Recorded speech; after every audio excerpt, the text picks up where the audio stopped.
प्यारे बच्चों, आप सभी को जय यीशु। हम अपनी किताब के 11वां अध्याय का पढ़ाई के लिए यहाँ उपस्थित हैं, जिसका शीर्षक है जिस पर हक नहीं उसे मत चाहना। दूसरे शब्दों में इस पाठ में हम 10वीं आज्ञा यानी पराये धन का लालच मत करना, इसके बारे में पढ़ाई करेंगे। तो आइए हम इस क्लास की शुरुआत करते हैं एक छोटी सी प्रार्थना के साथ। आप सभी हाथ जोड़िए, आंख बंद कर लीजिए। हे प्रभु ईसा मसीह, आप हमारी सारी ज़रूरतों को समझने वाले प्रभु हैं। हमें मालूम है कि आप हमारी क्षमताओं के अनुसार हमें सब कुछ देते रहते हैं। हे प्रभु, आपसे प्राप्त सभी वरदानों के लिए हम आपको धन्यवाद देते हैं। आपने जो क्षमता हमें दिया है उस क्षमता के अनुसार हमारे इस जीवन को बिताने की कृपा हम सबको दे दीजिए। पिता, पुत्र और पवित्र आत्मा के नाम पर आमीन। जिस पर हक नहीं उसे मत चाहना। इस पाठ की शुरुआत पुराने विधान की एक घटना को समझते हुए हम शुरू करें। राजाओं के पहले ग्रंथ में 21वां अध्याय 19 अनुवाक्य में हम इस प्रकार देखते हैं। समारिया में नाबोत नामक एक आदमी रहता था। नाबोत समारिया का राजा था उस समय आहाब। नाबोत को उसके पास एक दागबारी थी। दागबारी, आप जानते दागबारी का। राजमहल के पास दागबारी होने के कारण राजा आहाब नाबोत की इस दागबारी को अपनाना चाहा या अपने कब्जे में करना चाहा। लेकिन नाबोत अपने पूर्वजों से प्राप्त इस विरासत को राजा को देने के लिए तैयार नहीं हुआ। जब राजा आहाब की पत्नी इजाबेल को यह बात पता चली तो उन्होंने नाबोत के ऊपर इस निंदा का झूठा आरोप लगाया और राजा की आज्ञा के द्वारा नाबोत को पत्थरों से मारा गया। नाबोत की पुकार ईश्वर के कानों तक पहुंची। ईश्वर ने नबी एलियाह को आहाब के पास भेजा और एलियाह के द्वारा ईश्वर ने आहाब से कहा, तुमने नाबोत की हत्या करके बहुत बड़ा पाप किया है। जहां पर कुत्तों ने नाबोत का रक्त चाटा, वहां वे यानी कुत्ते तुम्हारा भी रक्त चाटेंगे। यहां पर हम देखते हैं कि आहाब के लालच ही इस प्रकार के बड़े पाप की ओर आहाब को ले चला, या इस प्रकार बहुत बड़े सजा देने के लिए ईश्वर को बाध्य किया। आहाब के लालच।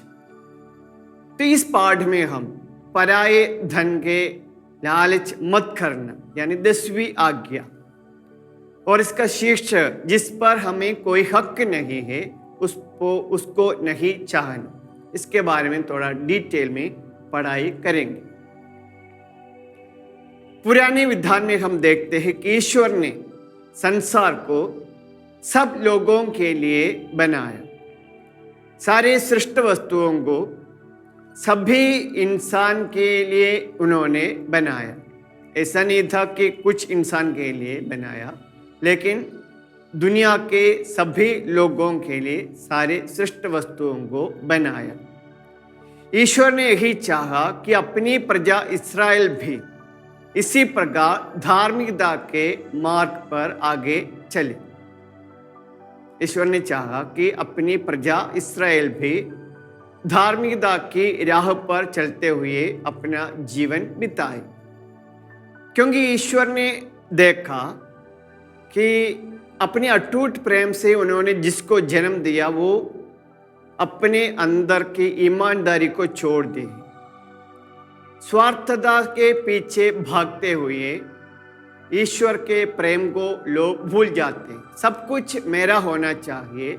जब ये चिंता लोगों के मन में आ जाती है तभी दुनिया में पाप की उत्पत्ति होती है। सब कुछ मेरा होना चाहिए, यानी दूसरों के लिए कुछ नहीं होना चाहिए।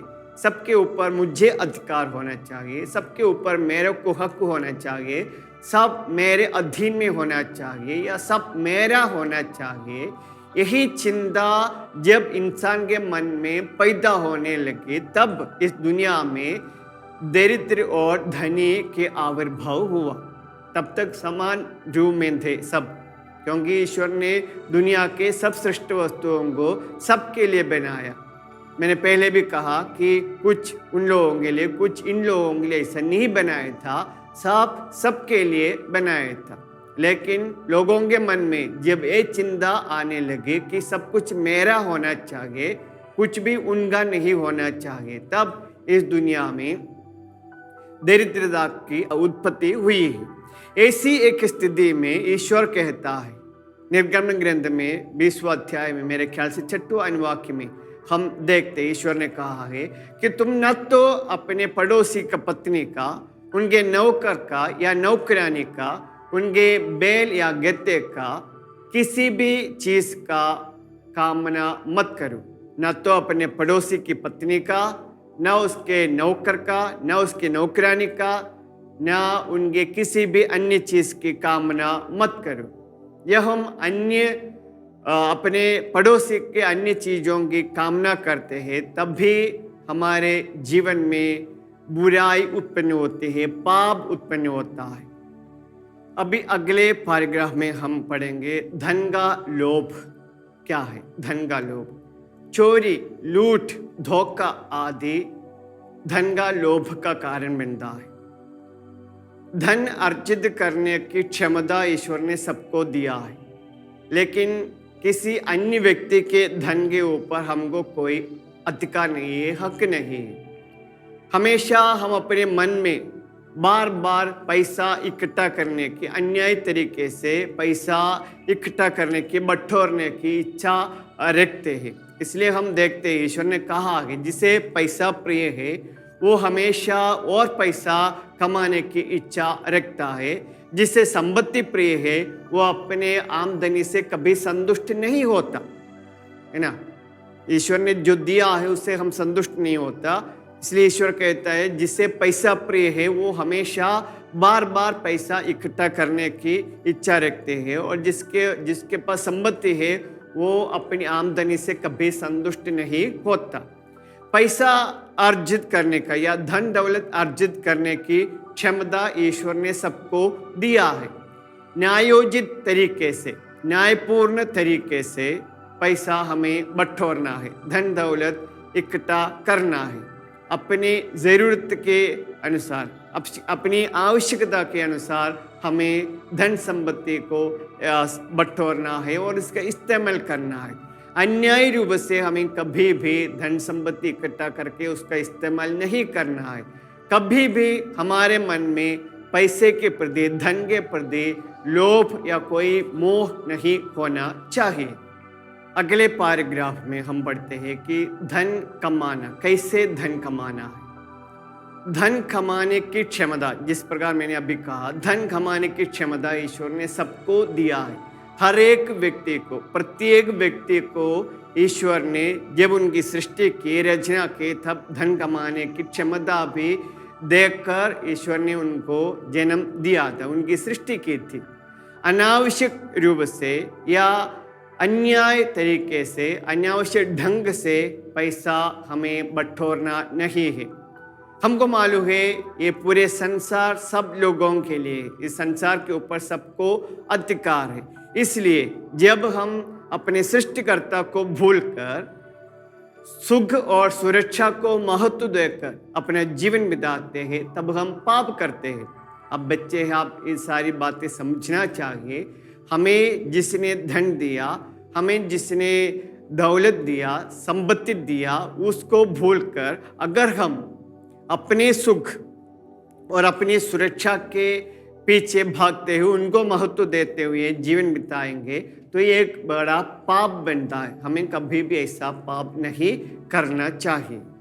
अभी हम अगले पैराग्राफ, एक छोटा सा पैराग्राफ में लालच के बारे में इस पाठ में बताया गया है। लालच, हम सभी अपने जीवन में कभी कभी लालच के वशीभूत हो जाते या लालच के अधीन हो जाते। हमारे जीवन में भी कभी कभी लालच आ जाता है। तो आप जानते होंगे कि लालच क्या है। लालच का परिभाषा ये है, अपनी आवश्यकताओं से ज़्यादा किसी भी प्रकार वस्तु, पैसा, अधिकार या पद आदि की इच्छा मन में रखना ही लालच है ना। अपनी आवश्यकता के लिए अपने पास कुछ भी रख दो, लेकिन अपनी आवश्यकताओं से ज़्यादा अगर हम किसी वस्तु या पद या अधिकार या पैसा के लिए अपने मन में इच्छा रखता है तो यह लालच होता है। प्यारे बच्चों, अभी अगले पैराग्राफ में हम देखते हैं कि दूसरों के अधिकारों का हनन नहीं करना। आप समझते होंगे, शीर्षक से ही इसका सारांश आपको मिल गया होगा। दूसरों के अधिकारों का हनन नहीं करना। हम जानते हैं कि ईश्वर ने इस दुनिया की सृष्टि सब लोगों के लिए किया है, ना कि मेरे लिए, ना आपके लिए, हम सभी के लिए किया है। अपनी आवश्यकताओं की पूर्ति के लिए दूसरों के अधिकार का हनन करने का कोई हक हमें नहीं है। हमें ये बात जरूर समझना चाहिए। अपनी आवश्यकताओं की पूर्ति के लिए धन कमाने का अधिकार हमें ईश्वर ने दिया है, लेकिन अपनी आवश्यकताओं की पूर्ति के लिए दूसरों के अधिकार का हनन करने का हक हम में से किसी को ईश्वर ने नहीं दिया है। हमें कभी भी इस प्रकार का काम नहीं करना है। हमें ये समझना चाहिए कि जिस प्रकार मुझे इस सृष्टि वस्तुओं के ऊपर अधिकार है, उसी प्रकार दूसरे को भी इन सृष्टि वस्तुओं के ऊपर अधिकार है। इसलिए कभी भी हमें दूसरों के अधिकारों का हनन नहीं करना चाहिए। प्यारे बच्चों, अभी हम धन के मोह के ऊपर नियंत्रण करने में हमारी मदद करने वाले कुछ पुण्यों के बारे में पढ़ेंगे। धन के मोह के ऊपर नियंत्रण रखने में हमारी मदद करने वाले कुछ पुण्य, उनमें करीब 3-4 पुण्य के बारे में हम पढ़ेंगे। सबसे पहला दरिद्रता, दूसरा मितव्यय, तीसरा उदारता और चौथा पुण्य तृप्ति। एक एक के बारे में हम थोड़ा डिटेल में पढ़ेंगे। पहले दरिद्रता क्या है, या दरिद्रता के बारे में ईसा मसीह क्या कहते। दरिद्रता अपनी खुशी भौतिक वस्तुओं के ऊपर न रखते हुए प्रभु मसीह के वचन पर आधारित जीवन बिताना ही सुसमाचार की दरिद्रता है। यानी दरिद्रता, सुसमाचार की दरिद्रता के बारे में हम बताते हैं। दरिद्रता क्या है? अपनी खुशी भौतिक वस्तुओं के ऊपर न रखते हुए सुसमाचार के प्रभु मसीह के वचन के ऊपर रखते हुए जीवन बिताना ही सुसमाचार की दरिद्रता है। इसलिए ईसा मसीह ने कहा है, पर्वत प्रवचन पर ईसा मसीह ने कहा है, संत मत्ती के अनुसार सुसमाचार 5वें अध्याय में हम देखते हैं, ईसा कहते हैं, जो अपने को दीनहीन समझते हैं वो स्वर्ग राज्य उन्हीं का है। अपने को दीनहीन समझते हैं, स्वर्ग राज्य उन्हीं का है। इसके बारे में हम आने वाले पाठ में डिटेल में पढ़ेंगे। तो ये दरिद्रता, जिसके अंदर दरिद्रता की भावना है, वही समाज में अच्छा जीवन बिता पाएंगे। इस सुसमाचार की दरिद्रता की भावना जिस व्यक्ति के अंदर होती है, वही व्यक्ति प्रभु मसीह के वचन के अनुसार जीवन बिताते हुए अपने धन दौलत दूसरों के बीच में भी बांटते हुए, उनकी ज़रूरतों में उनकी मदद करते हुए जीवन बिता सकते हैं। और जिसके अंदर ये दरिद्रता की यानी सुसमाचार जो दरिद्रता हमें सिखाती है, उस दरिद्रता की भावना अगर हमारे मन में नहीं होती तो हम ये धन दौलत, अपनी संपत्ति, अपने पैसा दूसरों के साथ बांटते हुए जीवन नहीं बिता पाएंगे। तो हमारे धन के ऊपर मोह को नियंत्रण में रखने का सबसे पहला पुण्य है दरिद्रता। अभी दूसरा पुण्य है मितव्यय। मितव्यय क्या है हम देखते हैं।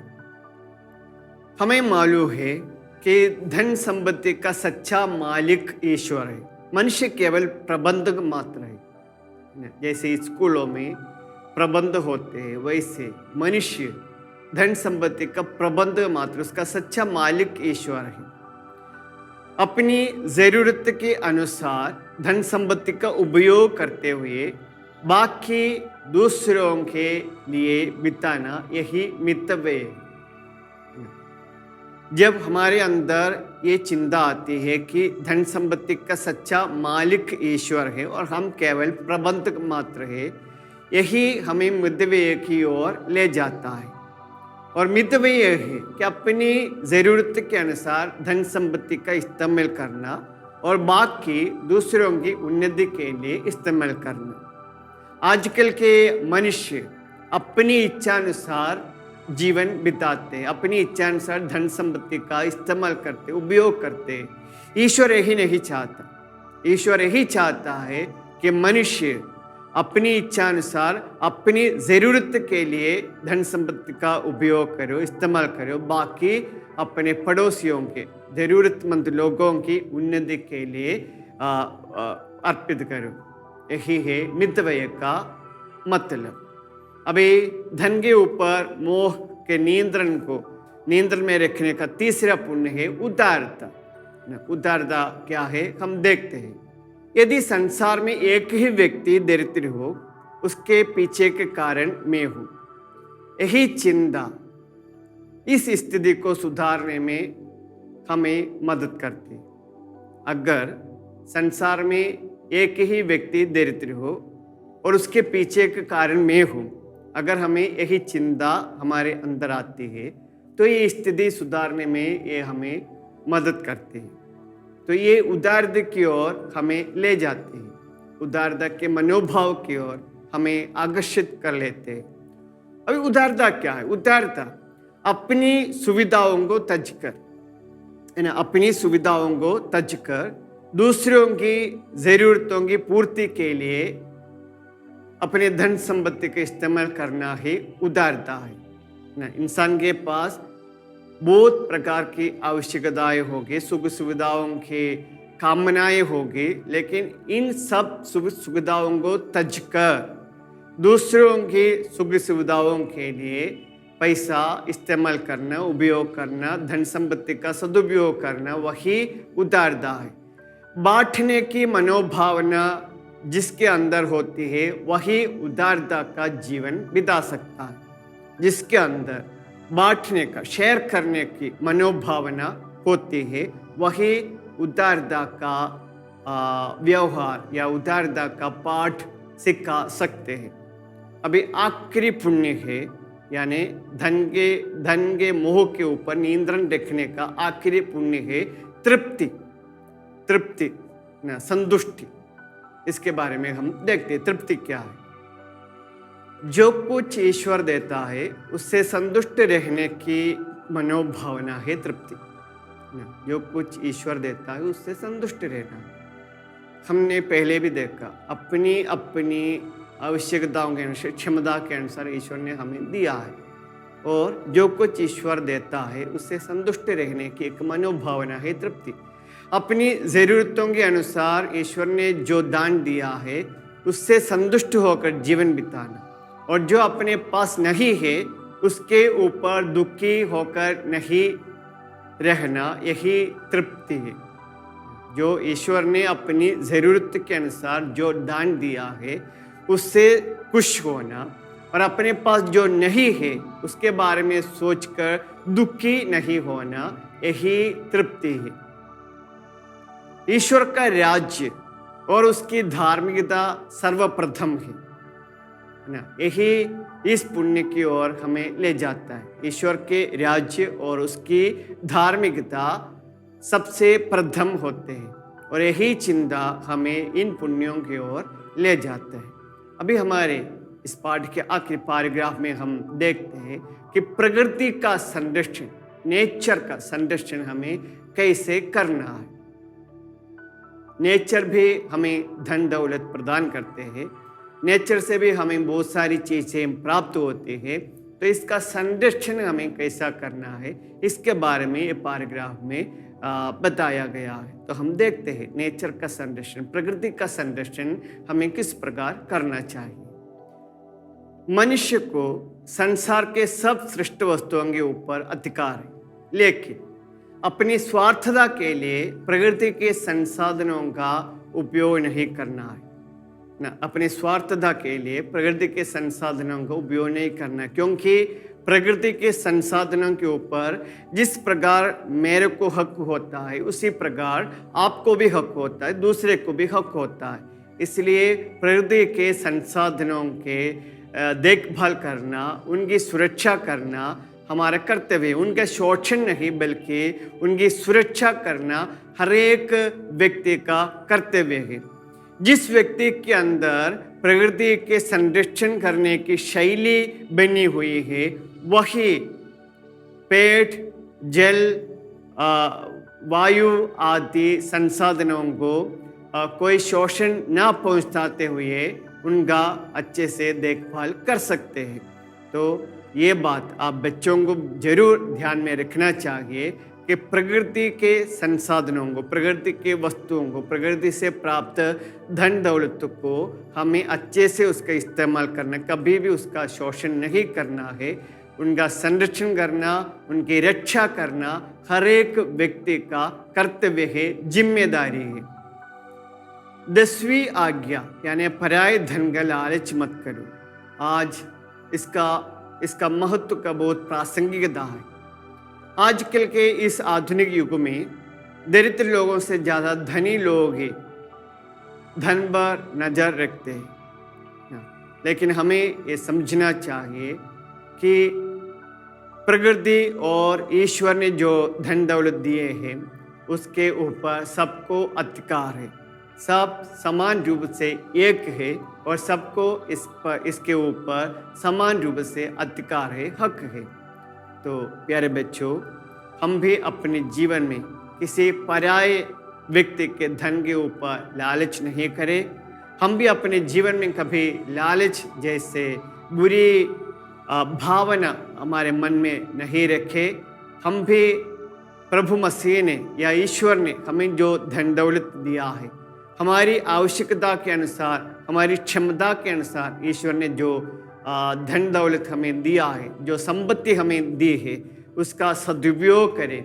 हमारी उन्नति के साथ साथ दूसरों की भी उन्नति को ध्यान में रखते हुए हम धन दौलत का उपयोग करें, इस्तेमाल करें। प्रभु भी यही चाहते हैं हमसे न। प्रभु कभी भी यही नहीं चाहता कि हम दूसरों के धन को अन्याय रूप से अपनाते हुए, इसके ऊपर कब्जा करते हुए जीवन बिताए।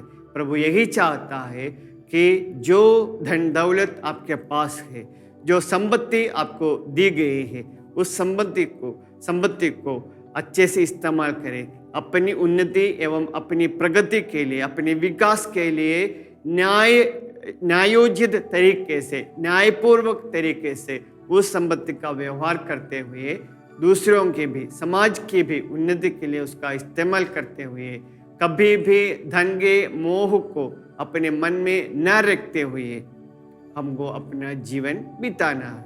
यही है इस पाठ का सारांश। तो आप लोग अपने जीवन में इस सारांश को अपनाइए। हमारे को भी ईश्वर ने अपनी क्षमता के अनुसार धन दिया है, दौलत दिया है, उसका सदुपयोग करें। कभी भी कोई बुरे काम के लिए, कोई बुराई के लिए हमारा धन दौलत का उपयोग हम नहीं करें। ये ईश्वर के लिए अच्छी बात नहीं है। हम कोई पाप नहीं करें, अपने को जो संपत्ति मिली है उससे कोई पाप नहीं करें। ये बात ध्यान में रखते हुए हम अपना ये क्रिस्तीय जीवन बिताए। मैं सोचता हूँ कि आपको इस पाठ का सारांश मिल गया होगा, अर्थ समझ में आया होगा, है ना। तो इस पाठ से जो संदेश मिला है उस संदेश को अपनाते हुए प्रभु मसीह की प्यारी संतान बनकर जीवन बिताने की कोशिश करें। मैं ईश्वर से प्रार्थना करता हूँ कि मेरे प्यारे बच्चों को उनके मन हमेशा निर्मल होके जीने की कृपा से उन्हें परिपूरित करे।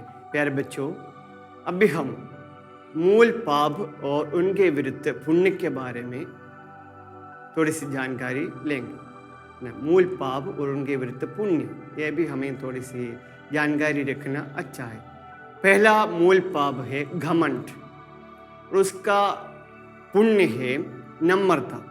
मूल पाप घमंड और उसके पुण्य नम्रता। और दूसरा मूल पाप है धन का लोभ और उसका पुण्य है उदारता। तीसरा कामुकता और उसका पुण्य है शुद्धता। और चौथा क्रोध और उसका सहनशीलता। और पांचवा पेटुपन और उसका पुण्य है आत्मसंयम।